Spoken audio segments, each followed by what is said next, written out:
With each pass, I take a little more material. You don't try to do it all at once. And with each pass, you get closer and closer to your knife cut line, this border.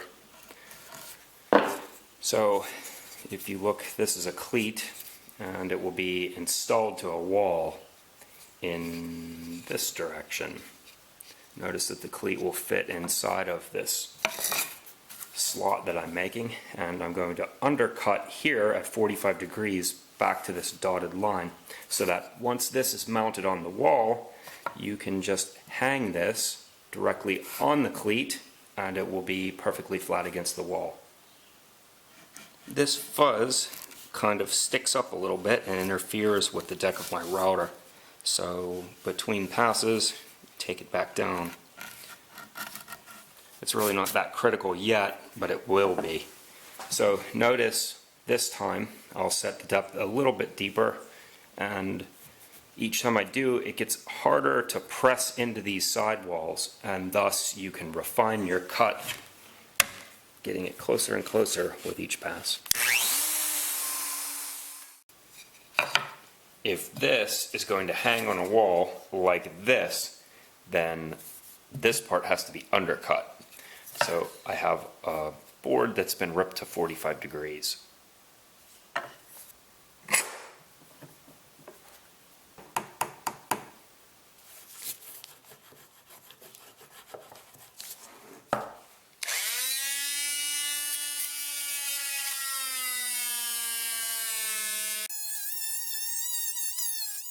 So far it seems as though the procedure is going to work, but all of my little saw blades for this tool are completely dull from abuse.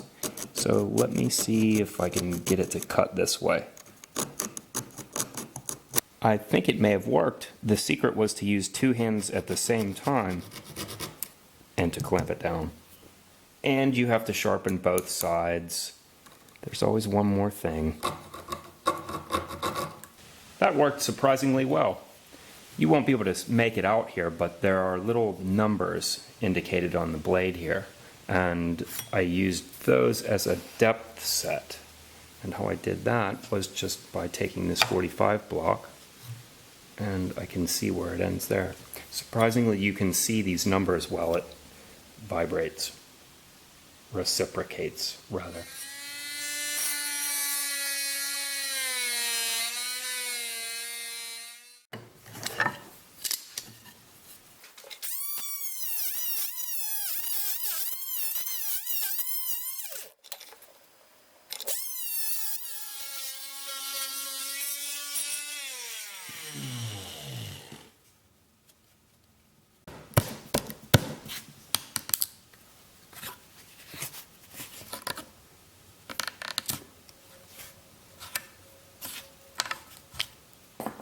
I really have to consider that a success. This can be finished with a little bit of chisel work.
There he is.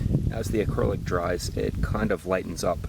It's a little bit tough to capture its real color on camera, but keep in mind that this is a piece of maple, and so it's pretty light. That's why I used the paint. You can see here on the teeth where I sanded it off a little bit with some 220 grit that the chisel marks show through. But the green of the paint is all but gone, and what remains is just a nice, dark, sort of old-looking antiquing process that highlights all the crevices. I'm pleased with it. If I were to do it again, if I were to make another one, I would use a much smaller diameter tree, because this one I think had something like a 14-inch diameter. It was just some leftover slab wood from a piece of maple that I'd milled. Yeah, if I were to do it again, I would use something much more rounder, smaller diameter, and then that would give its features more of that just totem pole-like depth that's so characteristic of this type of kitschy art. Oh, one last thing. While the router was out, I just made a little ellipse sort of shape here, and that's just pencil with epoxy. It makes a pretty good way to immortalize my name. Time to finish it up. As far as finishes go, this is a bit unconventional. Hardwood floor reviver, high gloss, but it will work just fine. When it gets hard, it makes a candy shell, very similar to a water-based acrylic polyurethane. It even looks and smells the same, so I wouldn't be surprised if it's just the same stuff with a different label.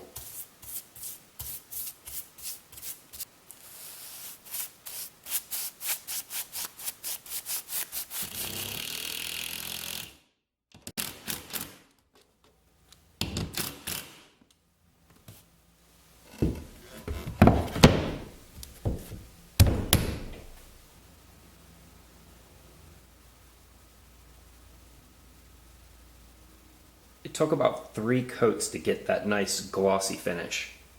And we'll stop there. It stands about 3 feet tall and about 8 inches wide.